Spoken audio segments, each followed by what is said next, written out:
Temptation lies in the forbidden. Hey Wolfpack, it's Crimson Wolf, aka Don. I know it's been a while, but I'm happy to be back and talking about Dragon Age. Today I have a very special project for you guys. I was politely invited to do a project with Dark Shady, Lady Sullivan, and Cole from the Kingdom to talk about some things leading up to Dragon Age the Veilguard.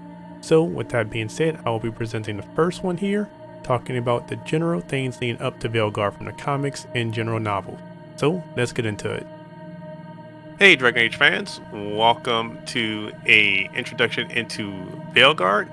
I am Crimson Wolf, also known as Don, and here with me is I am Cole from the Kingdom.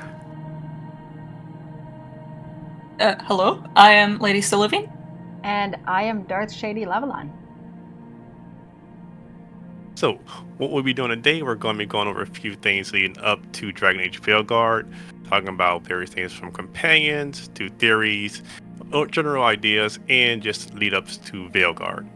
So, if you enjoy this, please stick around and we will be your guides into the Veil. Into the Veil, I like it. Yeah, nice. Alright, so starting off, we're not going to lead up into what you can actually go through from the comics and books going into Veilguard.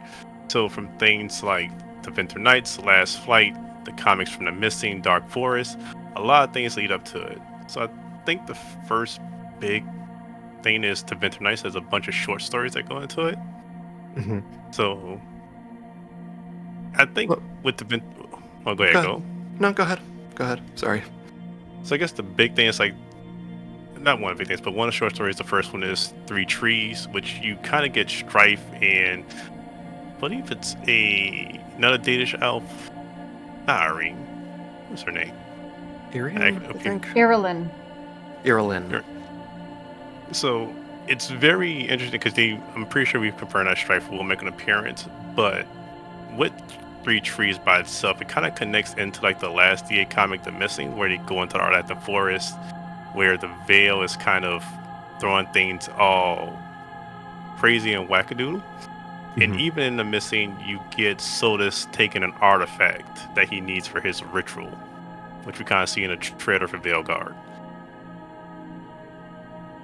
Right. There's a lot going on in the Arlatan Forest, because we also had that short story featuring Strife, where he gets kind of turned around and like sees a copy of himself running. True.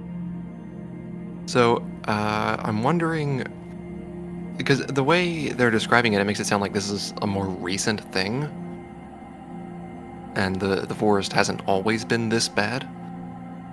So that makes me curious, what caused this, because I guess at the time, Solus hasn't yet done the ritual. No, but it seems like he's doing small things that may start causing ripples throughout, I guess, anything near to Ventur or Arlatan.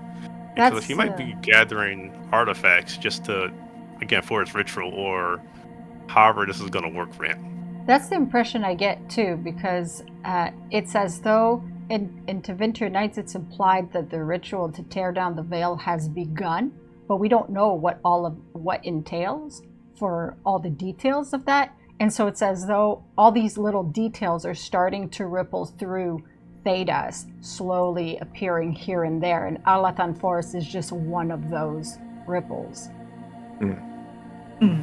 That's interesting. And the Veil, I guess, would already be kind of wonky there.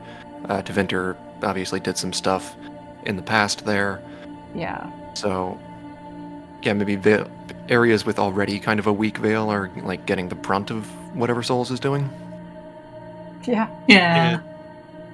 And I'm trying to figure out if we'll have to, once we, I guess from the intro of the trailer we have, once we know what Solus's exact ritual is, do we have to go back to these places and kind of encounter the things he either took or used to actually make his ceremony, and figure out a way to stop it from there? Because I'm assuming it's still going to have ripple effects regardless how far into the ritual he is to stop it.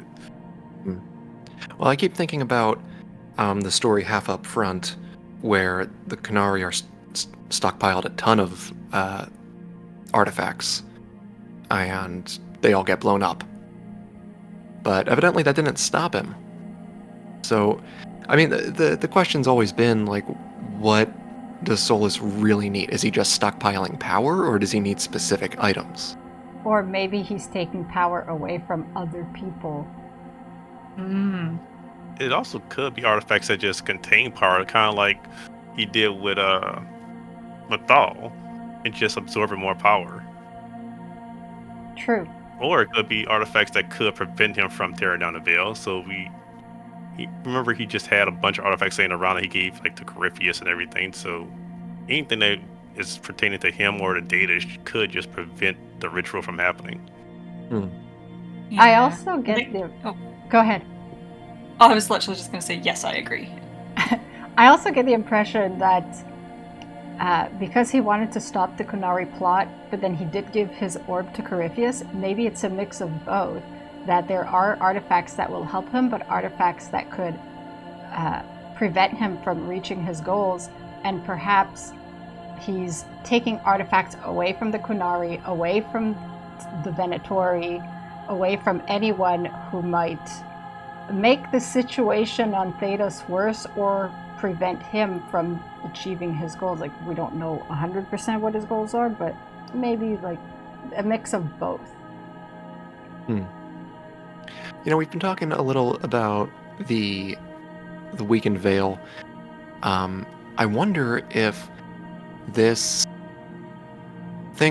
preparations for the ritual that are messing with the world has anything to do with the monster in Luck in the Gardens. The Secorax. The Secorax. Yeah, because even then, by the end, we don't know what it is.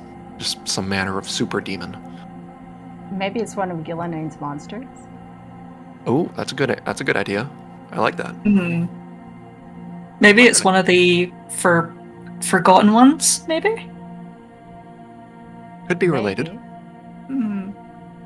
I remember, like, in the concept art, we kept seeing like huge monsters and everything for it, and especially in the trailer, you saw demons just coming through. Kind of, it looks more vaporeal, I guess, than what we've usually seen with them, with like actual physical body. So it could just be a new type of demon. The story still frustrates me. They introduce something new and give us no information to go on. But it's all built up to what you want to see together. You don't want it spoiled for you. Yeah, that's true. I hope we get more, I guess, creatures like the Secorax. There's also that demon beneath Minrathis that the Venatori were trying to unearth that Nev stopped. Yeah, which could be one of the forbidden ones. Could be the formless one. Because, I mean, I'm pretty sure at the end when they like saw the demon in its cage, they were like, "Oh no! This is way worse than I thought."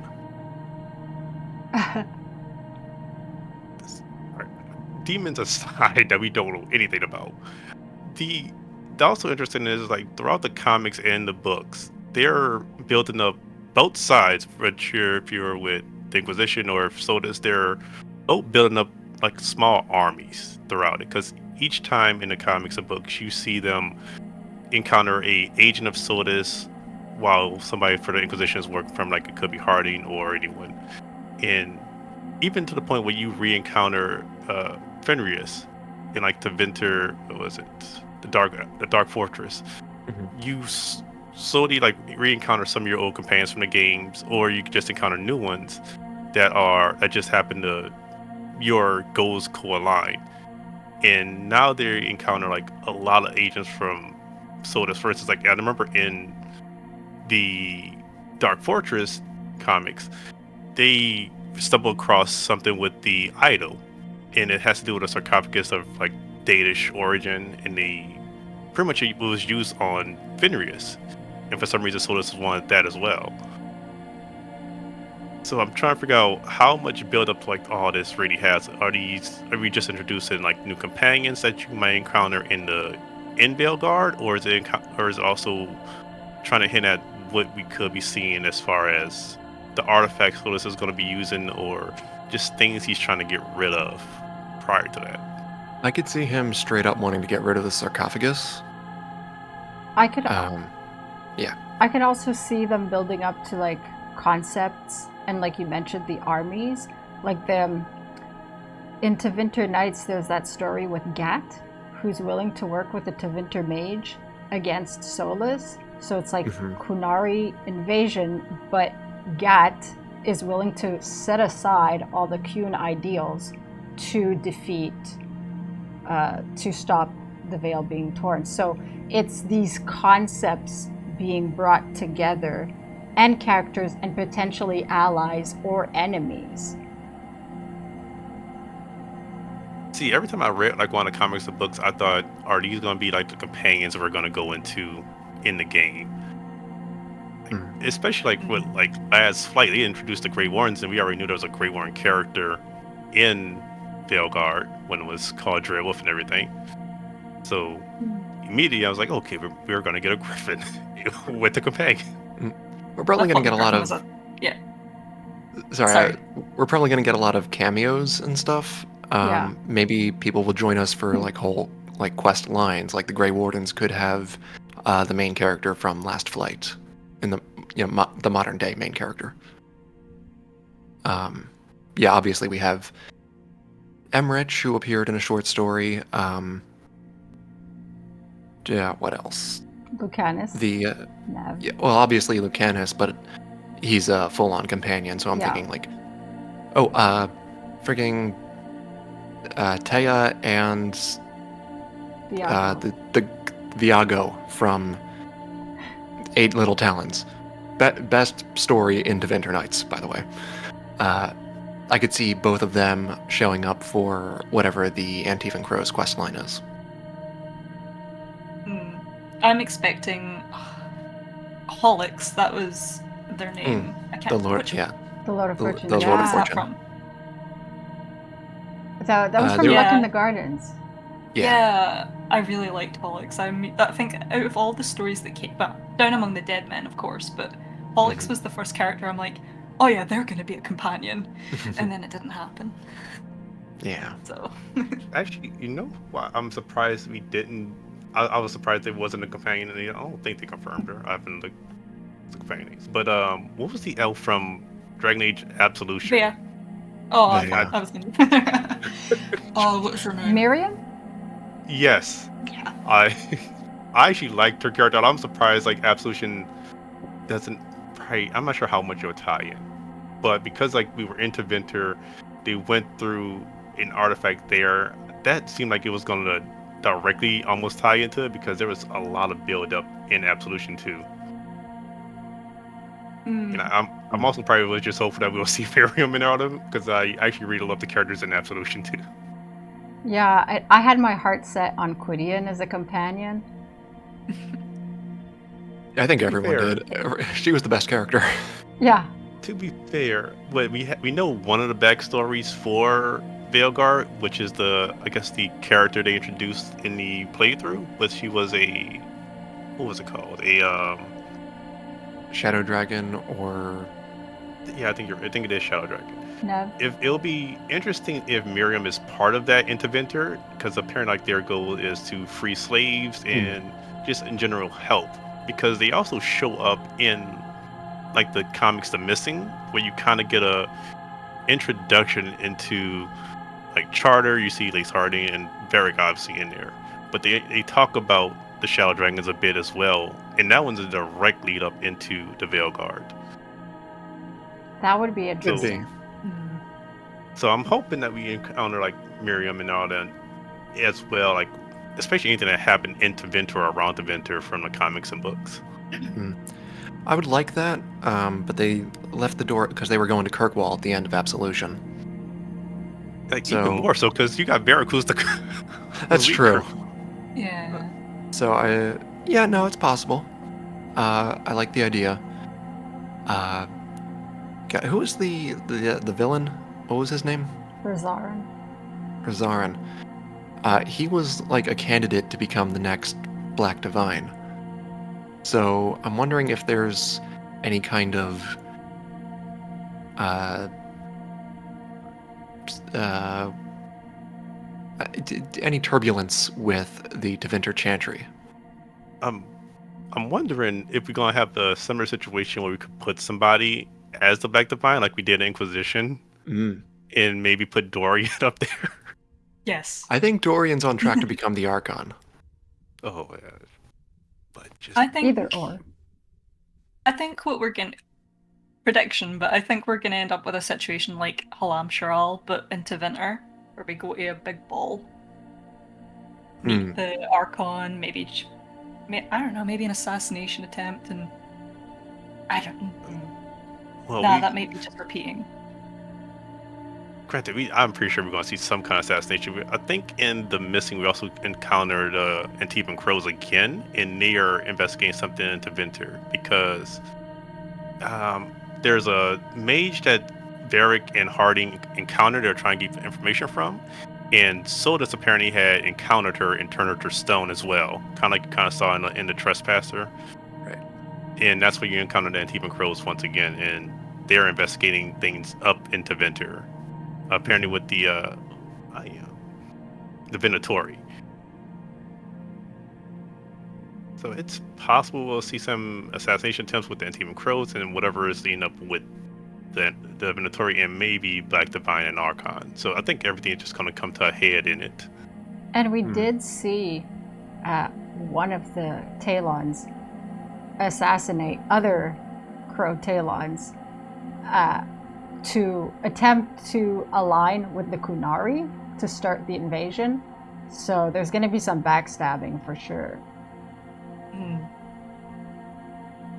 Yeah, I'm getting the feeling there's going to be a lot of infighting with the factions, like internally, not like with each other. Yeah. I want to, before we move on to our next segment, I do want to talk about the Grey Wardens. So we had wait, how many?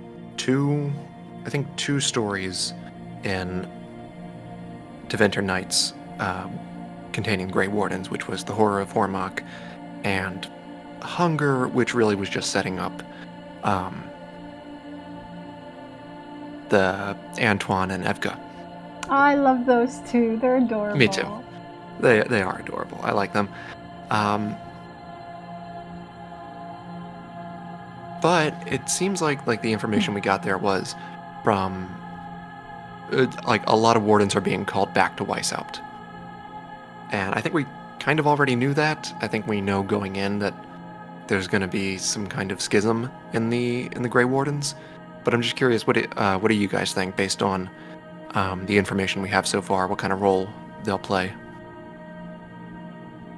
It's hard to say because we got very vague information about what's going on with the Grey Wardens. I think you're right. We did know that because I think at the end of Inquisition, when Blackwall is with us, he makes a comment, or I think it's at the end titles that they mention the Grey Wardens are all forming back at Weishaupt.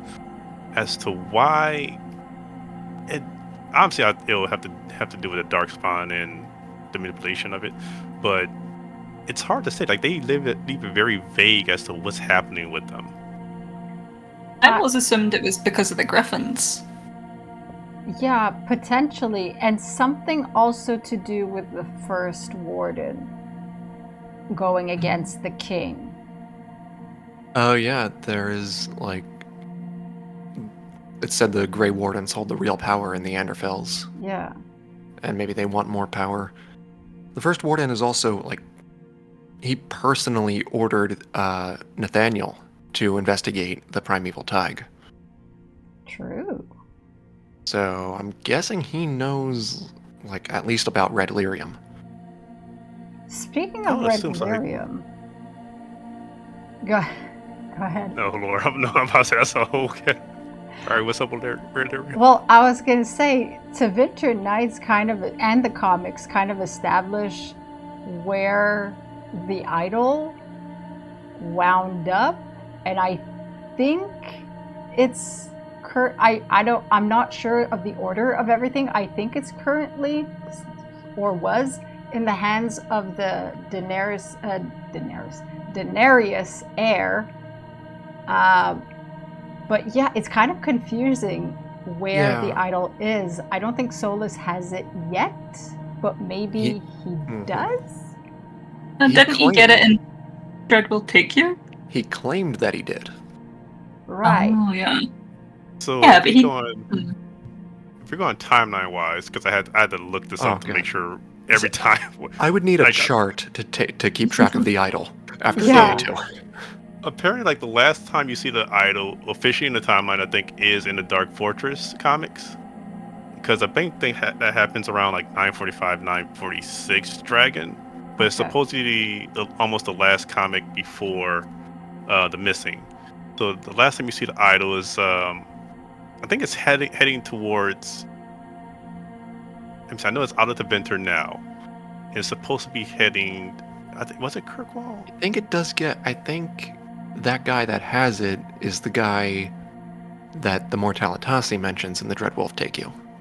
Yeah, because so the guy who ends up with the idol is, I remember very vividly, he's in the comics, he's in a cart heading towards, I think, Kirkwall or something with the idol in hand. But he shows up like twice in the comics, Yeah. in Blue Wraith and then again in Dark Fortress. And he has the idol saying he's going to give it to someone.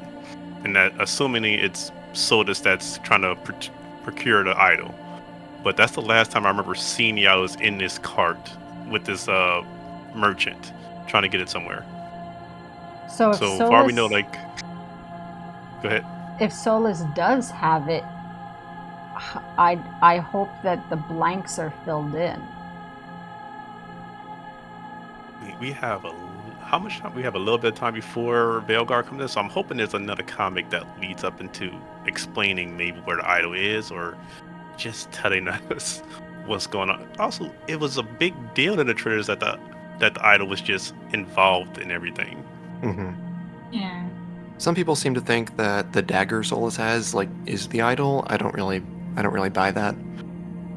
The idol looks like an arm. So maybe, but I don't see it either.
Alright Wolfpack, well I really hope you enjoyed this video. I know it's been a long time since I put anything out, but please like, share, and comment, and be sure to go check out the rest of this talk through on Dark Shady's channel, Lady Sullivan, and of course Code from the Kingdom.